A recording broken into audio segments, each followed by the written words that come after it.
Pacha me ju o vëllezër dhe motra, sot le ta dëgjojmë ungjillin e ditës, që shkon edhe shumë mirë edhe me perkujtimin e Shën Franceskut. Leximi i ungjillit të shenjtë sipas Lukës. Të 72 nxënësit u kthyen me gëzim e thanë: Zotëri, deri edhe djajt na nështrohen në emrin tënd. Jezusi u tha: Shikoja ka binte Satani por si rrufeja prej qiellit, që ju dhash pushtet të shkelni përmbi gjarperin e përmbi akrep, përmbi çdo fuqi armike dhe asgjë s'do të mund t'u bëj keq. Por mos u gëzoni pse ju nështrohen shpirtrat, por gëzohuni pse emrat tuaj janë të shkruar në qiell. Atëherë Jezusi, në ndikimin e Shpirtit Shenjtë, klithi plot hare, të madheroi o atë, zotëruesi i qiellit e i tokës, pse u fshehe këto të uteve e të mençurve, i u zbulove të vegjëlve. Po, o atë, pse ty të pëlqeu kështu, gjithçka më dorëzoi i mat. Askush nuk e di kush është biri, përveç Atit, dhe kush është Ati përveç birit, dhe ati kujt biri do t'ja zbuloj. Pastaj u kthye ka nxënësit dhe u tha atyre veçanërisht: Lumë syt që shohin çka po shihni ju. Juve po ju them, shumë profetë mbretër dëshiruan të shohin çka po shihni ju, por nuk pan. Të dëgjojnë çka po e dëgjoni ju, por nuk patën fat të dëgjojnë. Fjala e Zotit. Lavdi ty, o Krisht.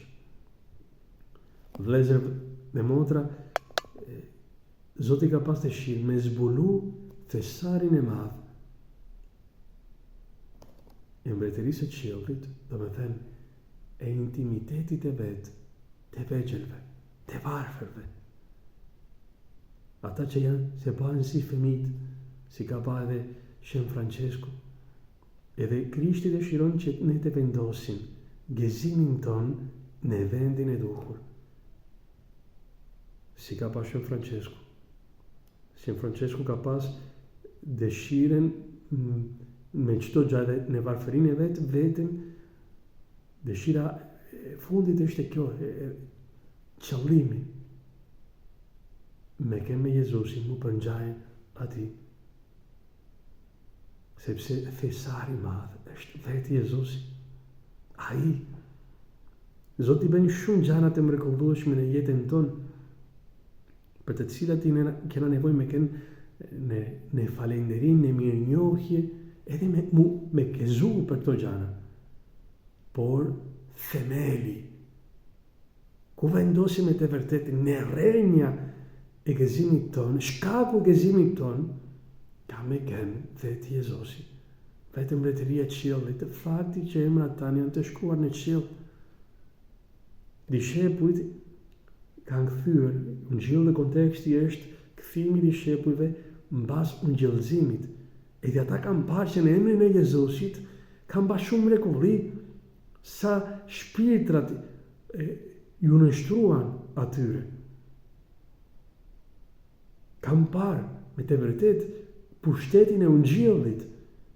Si me ungjill, kur ti shkon me shpall ungjillin, kjo është eksperiencë e kishës, që kudo që ungjilli pranohet, ndodhen mrekullit. Njerëzit që janë në luftë njëri me tjetrin pajtohen. Njerëzit që kanë prinderit, që kanë urryer prinderit, ose babin që u largua, pajtohen me prinderit, me babin. Me motrat e vëllezër që kanë kokë që nuk flasin, duke u hapur ndaj ungjillit, pajtohen. Njerëzit që nuk kanë pas lirin për të pasur fëmijë, që ishin kopras duke numëruar, duke llogaritur i fëmijët, unë do të kem vetëm 2 fëmijë. Edhe martesa kur hapet ndaj ungjillit, pastaj nuk kanë këtë frikë. E shkojnë mbas e të i kalojnë frikën. Edhe janë njerëz bujar, që tashmë nuk janë të llogarit fëmijët, por janë të hapur. Sa Zoti dëshiron me dhuru ose njerëzit që janë të kapur nga frika, ka ankthi, kur pranojnë ungjillin, lajmin e mirë të dashurisë së Krishtit që shkatërron vdekjen, janë në pace. Njerëzit që ishin në ankth, sepse nuk mbështeten më në veten e vet, ose në gjanat e tokës, por janë të mbështetur në këtë dashuri që fiton kundër vdekjes. Të kur shkon ungjilli, gjanat shndërrohen, janë shumë mrekullit që ndodhen kur ungjilli është i pranuar. Por kjo nuk është shkaku i gëzimit tonë. Shkaku i gëzimit tonë është fakti që ne kemi Krishtin.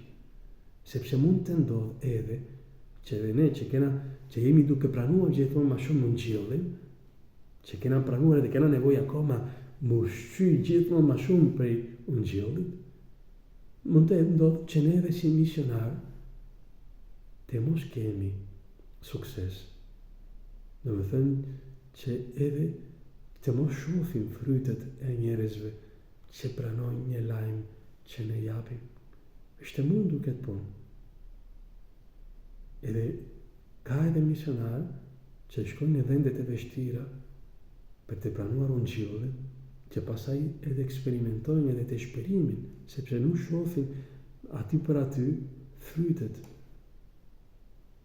Atëherë, nëse gëzimi jonë nuk është në këto gjana, por është në faktin që ne kemi Krishtin, që kemi dashurinë e Atit, që kemi dhuratën e Shpirtit të Shenjtë, që qielli është i hapur ndaj nesh, atëherë nuk dëshpërohemi, por mund të jemi në pace edhe në mes të sukive, edhe në mes të vështirësive, sepse gëzimi jonë është të vendosur me Krishtin. Të kurajo, Zoti dëshiron që ne të jena ashtu në gëzim, edhe nëse gëzimi jotë, gëzimi im është Krishti, si ka kënë edhe për Shën Franceskun, do të kemi zel për të shku në çdo vend, në çdo rrethim të jetës sonë, në familje, në punë, në shkollë, në universitet, kudo, me shpall emrin e tij, dashurinë e tij, është si një njeri që i pëlqen një pamje, do shtaj në një mal të veçantë, si mali Shërbogit që kemi këtu në Lezhë, ndoshta, edhe nëse ti të pëlqen edhe je i dashuruar me këtë pamje, do të ferrasash edhe të tjerëve, hajdeni me mua, shikojmë bashkët, mrekulli, aq akoma më shumë, nëse ti ke dashuri ndaj Krishtit, me pa që njerëzit ta njohin këtë dashuri. Dhe Krishti na thot neve, juve po ju them, shumë profete mbretër dëshiruan të shohin çka po shihni ju, por nuk pan.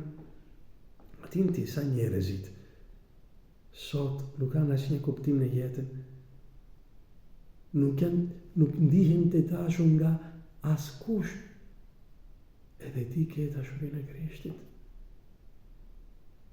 Ti ke mundësi me njoh dashurinë e tij, sa njerëz janë të dëshpëruar, sepse nuk kanë ku më mbështet, edhe ti ke mbështetjen e Krishtit. Ke mundësi me dëgju atë, me pa atë edhe në sakramentet, me prek atë në sakramentet. Qa fati mirë në ka takuar me kënd të krishter, nëse jene gëzim për këtë punë, atëherë tash Zoti që të shpallim edhe në jetën tonë konkrete, dashurinë e tij, që të tjerë ta njohin këtë thesar. Që lëvdu Krishti.